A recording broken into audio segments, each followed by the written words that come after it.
오늘 주신 하나님의 말씀입니다. 잠언서 7장 1절부터 17절 말씀입니다. 잠언 7장입니다. 내 아들아, 내 말을 지키며 내 계명을 간직하라. 내 계명을 지켜 살며 내 법을 내 눈동자처럼 지키라. 이것을 내 손가락에 매며 이것을 내 마음판에 새기라. 지혜에게 너는 내 누이라 하며 명철에게 너는 내 친족이라 하라. 그리하면 이것이 너를 지켜서 음녀에게 말로 허리는 이방인에게 빠지지 않게 하리라. 내가 내 집 들창으로 살창으로 내다보다가 어리석은 자 중에 젊은이 가운데 한 지혜 없는 자를 보았노라. 그가 거리를 지나 음녀의 골목 모퉁이로 가까이 하여 그의 집 쪽으로 가는데 저물 때 황혼 때 깊은 밤 혹 흑암 중이라. 그때 기생의 옷을 입은 간교한 여인이 그를 맞으니 그 여인은 떠들며 완악하며 그의 발이 집에 머물지 아니하며 어떤 때는 거리에 어떤 때는 광장 또 모퉁이마다 서서 사람을 기다리는 자라. 그 여인이 그를 붙잡고 그에게 입맞추며 부끄러움을 모르는 얼굴로 그에게 말하되 내가 화목제를 드려 서원한 것을 오늘 갚았노라. 이러므로 내가 너를 맞으려고 나와 내 얼굴을 찾다가 너를 만났도다. 내 침상에는 요와 애굽의 문이 있는 이불을 폈고 몰약과 침향과 계피를 뿌렸노라. 오라, 우리가 아침까지 흡족하게 서로 사랑하며 사랑함으로 희락하자. 남편은 집을 떠나 먼 길을 갔는데 은주머니를 가졌은즉 보름날에나 집에 돌아오리라 하여 여러 가지 고운 말로 유혹하며 입술에 호리는 말로 꿰물어 젊은이가 곧 그를 따랐으니 소가 도수장으로 가는 것 같고 미련한 자가 벌을 받으려고 쇠사슬에 매이러 가는 것과 같도다. 필경은 화살이 그 간을 뚫게 되리라. 새가 빨리 그물로 들어가되 그의 생명을 잃어버릴 줄을 알지 못함과 같으니라. 이제 아들들아, 내 말을 듣고 내 입의 말에 주의하라. 내 마음이 음녀의 길로 치우치지 말며 그 길에 미혹되지 말지어다. 대저 그가 많은 사람을 상하여 엎드러지게 하였으나니 그에게 죽은 자가 허다하니라. 그의 집은 수월의 길이라 사망의 방으로 내려가느니라. 아멘. 오늘 이 자리에서 예배 드리는 이들 중에 사단의 유혹에 빠지지 않을 사람이 없습니다. 단지 우리는 예수 그리스도를 붙잡고 날마다 수많은 유혹들을 이겨나가고 있다는 것입니다. 사단이 우리에게 유혹하는 이유는 뭘까요? 죽이려는 것이죠. 결국 하나님과 우리의 살을 이간질해서 하나님의 뜻을 저버리게 합니다. 오늘 음녀라는 대상이 나옵니다. 그 유혹의 음녀. 한번 성경은 이 음녀가 성경 속에 보면 호세에 보면 음녀를 통해서 하나님을 저버린 자, 또 우리는 역사성으로 볼 때 구약시대에 이 음행을 하는 이 일들이 어떤 일인지 알고 있어요. 바알과 아세라를 따르는 그 음행의 길을 쫓아가다 보면 결국 하나님을 버리게 되어지고, 그리고 결국은 이들이 하나님께서 주신 적과 꿀이 흐르는 그 땅에서 내어 쫓기는 약속을 받지 못한 자들로 이렇게 전락하는 것을 보게 되죠. 오늘 우리의 삶 속에 이 음행이라는, 또는 오늘 성경에 말하는 이방 여인으로 음녀라고 표현되어지는, 또는 나를 유혹하는 수많은 요소들 중에 음녀라고 이야기하는 이 요소들을 우리는 성경에서 6장 24절 25절에 뭐라고 이야기했어요? 혀로 후리는 말로 그 아름다움으로 유혹한다라는 것을 우리는 알고 있습니다. 그러므로 이 땅에 살아갈 때 수많은 유혹을 이길 수 있는 방법은 무엇일까요? 성경 1절에 이렇게 말합니다. 내 아들아, 내 말을 지키며 내 계명을 간직하라. 어떻게 하라고요? 내 말, 내 계명을 간직하라는 것입니다. 6장 20절에 보면 이렇게 말하죠. 내 아들아, 내 아비의 명령을 지키며 내 어미의 법을 떠나지 말고 그것을 항상 내 마음에 새겨 내 목에 매라. 이유가 뭘까요? 그것이 다닐 때 너를 인도할 거고, 잘 때 보호할 거고, 깰 때 더불어 말할 것이다 라고 말합니다. 그것이 등불이 되고 빛이 되고 책망으로 말미암아서 생명의 길이 될 것이라고 말합니다.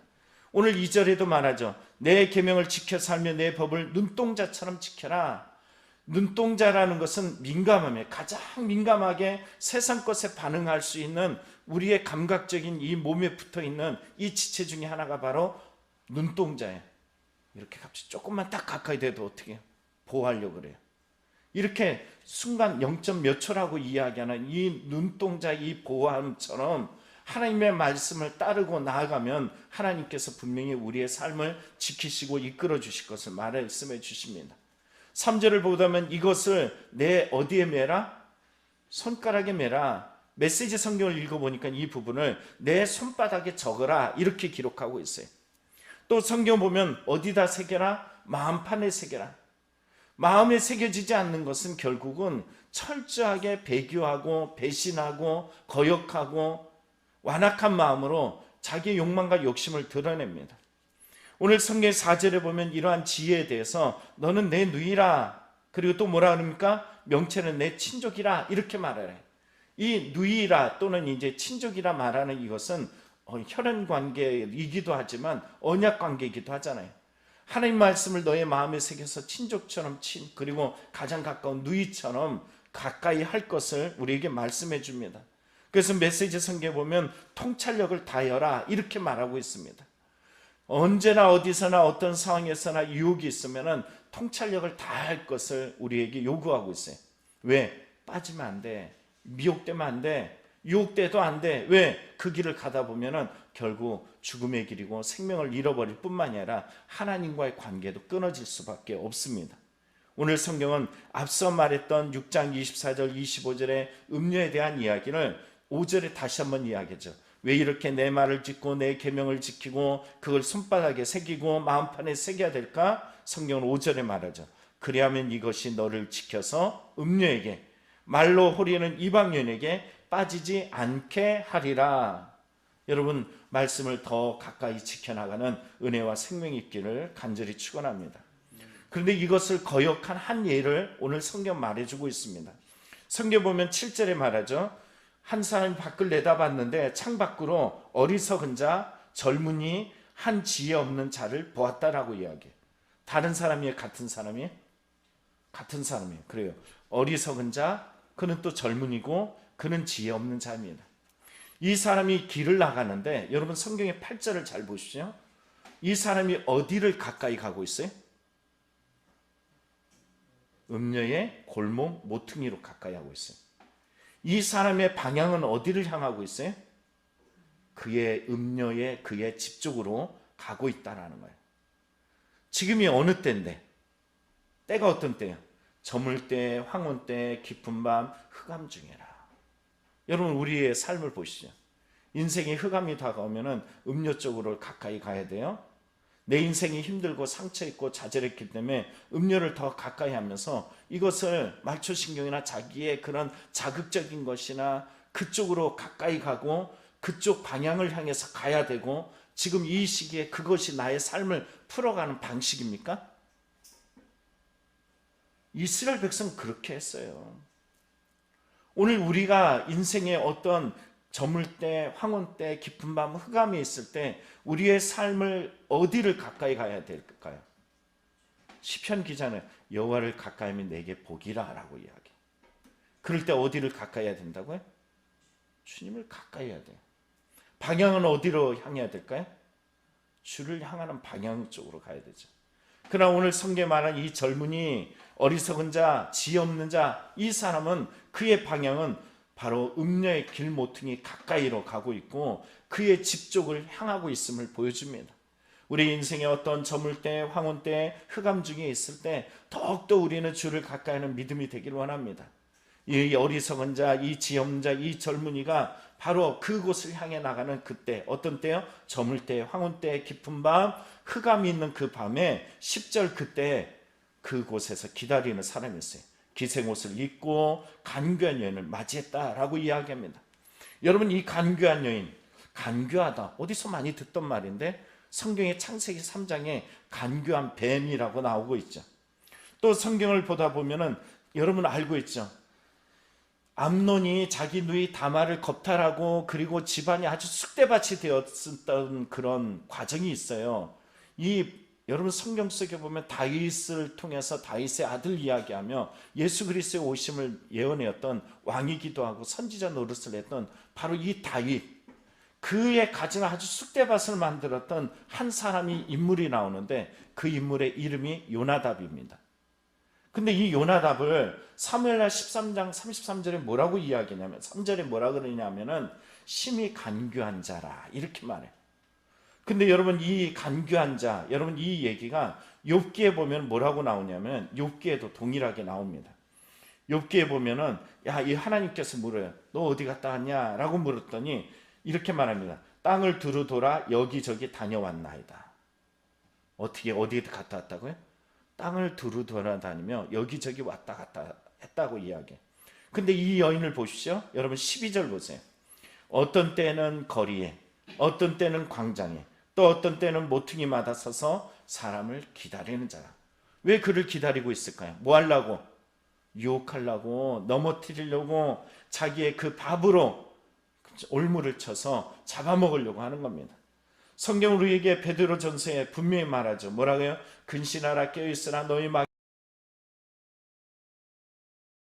찾는다.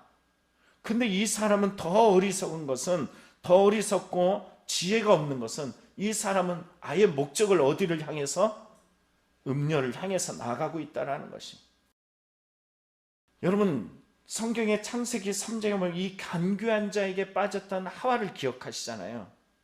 왜 사단이 왜 하필이면 하와에게 찾아왔을까라고 이야기할 때 신학주의 중에 그런 얘기가 있어요. 가장 불평 많았기 때문에, 그의 불만 불평이 많은 것을 알기 때문에 그에게 가서 그에게 간교한 그 약점을 가지고 유혹을 했다라고 이야기합니다. 오늘 성경 보면 그 여인이 그에게 입맞추며 부끄러운 줄도 모르고서 말을 내뱉는데, 여러분 보시죠. 이 간교함에 우리가 속을 수 있는 부분들이 나타나요. 무엇으로 첫째 속이느냐? 자 14절을 보시죠. 내가 화목제를 드려 서운한 것을 오늘 갚았노라. 여러분 화목제는 뭘까요? 예배, 제사, 이것을 했다라는 거예요. 내가 예배했으니까 제사했으니까 상관없어, 나는 신앙의 순수성을 가지고 있어, 문제없어, 이렇게 말하면서 결국은 넘어뜨려요. 여러분 우리가 속으면 안 되는 것이 내가 예배 드리고 있기 때문에, 찬양하고 있기 때문에, 기도하기 때문에 문제없어, 그러지만은 않습니다. 우리는 그러기 때문에 더 이겨나갈 힘이 있는 거지 그게 모든 것이 되지는 않습니다. 우리는 그때 때마다 더 정신을 바짝 차리고 온전한 예배자인지 온전한 기도자인지, 아니면은 그냥 나의 어떤 음료의 그런 미혹의 길처럼 간교한 자에 빠지기 위해서 단지 그 방편 종교성을 이용하고 있는 것은 아닌지 우리 스스로를 살펴봐야 된다는 것입니다. 16절에 두 번째 유혹의 이유가 있어요. 화려한 침상이 나옵니다. 내 침상에는 여호와 애굽의 문이 있는 이불을 폈고 모략과 침향과 계피를 뿌렸노라. 메시지 성경은 향수와 여러 가지로 말미암아 침상을 아주 화려하게 꾸며놨다라는 거예요. 근데 이러한 침상은 유복한 가정에서만 가졌던 것입니다. 그러니까 화려한 유혹을 가지고 우리를 미혹해요. 보암직하고 먹음직하고 탐스럽게 할 만한 그런 것으로 우리에게 유혹합니다. 여러분 성경의 요한 1서 2장에 말하잖아요. 우리에게 끊임없이 사단은 다가와가지고 세상의 안목과 육신의 정욕과 안목의 정욕을 가지고 우리를 계속 미혹한데, 이게 어디로부터 온다고요? 하나님께로부터 온 것이 아니라 마귀에게로부터 왔다라고 이야기합니다. 또한 세 번째 말하죠. 여러분 18절을 보시죠. 뭐라고 이야기하냐면 오라 우리가 아침까지 흡족하게 서로 사랑하며 사랑으로 희락하자. 여러분 쾌락이라는 것을 가지고서 우리를 미혹한다는 것이. 또 하나의 도구가 19절에 나오는데 뭐라 그러냐면 남편은 집을 떠나 먼 길을 갔는데 은주머니를 가졌은즉 보름날이나 집에 돌아오리라. 여러분 뭐예요? 안정감이에요. 안정감. 내가 이런 짓을 해도 절대 들키지 않아, 문제없어, 이러면서 우리를 미혹합니다. 여러분 이 세상의 죄는 어떤 죄가 있어요? 들킨 죄와 들키지 않은 죄가 있어요. 그러나 하나님께서는 우리의 폐부를 살피시고 우리의 심령의 깊이 멀리서도 우리의 머리카락 숫자까지도 다 세실 수 있으신 분이십니다. 할 거는 많고 말은 빨리 해야 되니까 제가 막 빨리 하는데 다 알아듣죠? 이렇게 우리에게 수없이 다가옵니다. 사단은 이것을 가지고 다가올 때 뭘로 다가오냐? 21절에 고운 말, 입술에 호리는 말로 꿴다라고 이야기해요. 탁월한 말씀씨로 우리에게 미혹해 옵니다. 여러분 수많은 이단들 맨날 하는 게 뭐냐면은 어느 목사님들도 이기기 쉽지 않아요. 그들은 오직 우리 감리사님이 말씀하시기는 그들은 총알들을 계속 장전하는데 훈련한다는 거예요. 그 훈련한다는 것이 뭐냐면은 속일 수 있는 것, 넘어뜨릴 수 있는 그 요소들만 딱딱딱 챙겨가지고 답이 없는 것 가지고 우리의 마음을 흔들어 놓는다는 거예요. 오늘 이 유혹하는 이 음녀의 특징들이 바로 이런 짓들을 한다라는 거예요. 우리는 이것에 빠지지 말고 사탕 발린 이 말에 유혹되지 말고 더 견고하게 주님만 바라보길 원합니다. 왜 그래야 되느냐? 22절 이 젊은이에 대한 결과에 대해서 이렇게 말하죠. 소가 도수장으로 가는 것 같고 미련한 자가 벌을 받으려고 쇠사슬에 매로 가는 것과 같다. 결국 갑자기 그에게 심판과 재앙이 임할 것을 말해요. 그래서 23절에 말하죠. 화살이 그의 간을 뚫게 할 것이다. 새가 빨리 그물에 들어가되 생명을 잃어버린 줄 모르고 들어가는 것과 같다. 여러분, 미혹의 길, 음료의 길에 빠지지 않도록 날마다 그 순간순간마다 주여 도와주시옵소서, 통찰력을 가지고 깨워주시옵소서 하면서 주님 앞에 깨어나는 믿음의 성도의 신앙이 되길 축복합니다. 25절에 말하죠. 24절을 보십시오. 이제 아들들아, 내 말을 듣고 내 입의 말에 주의하라. 햄버거처럼 첫째도 말하더니 끝에도 뭐라 그래요? 똑같은 말이에요. 정말 중요한 게 뭐예요? 하나님의 말씀을 듣고 그의 말, 지혜의 말에 주의하는 것입니다. 내 마음의 음료의 길로 치우치지 않고 미혹으로 말려들지 않는 이유는 바로 26절에 말하죠. 그가 많은 사람을 상하여 엎드리게 하였으나 그에게 죽은 자가 허다해. 그 길을 가다 보면 어떻게 된다고요? 죽어. 생명이 끊어져. 27절에 수월의 길이야, 사망의 방으로 내려가는 거야, 이렇게 말하고 있습니다. 여러분, 오늘도 이 새벽을 깨어나는 믿음의 성도님들, 오늘 우리에게 수많은 미혹의 거리, 음녀들이 우리의 삶을 넘어뜨리려고 잡아먹으려고 그렇게 다가오고 있어요. 그 신앙전 요백에도 다 흔들어놨던 이 음녀의 모습으로 가장한 이 어둠의 권세들이 우리를 넘어뜨리려고 합니다. 그래서 정신을 바짝 차리며 주 앞에 견고하게 서나가는 오늘 이 새벽이 되길 축복합니다. 기도하겠습니다.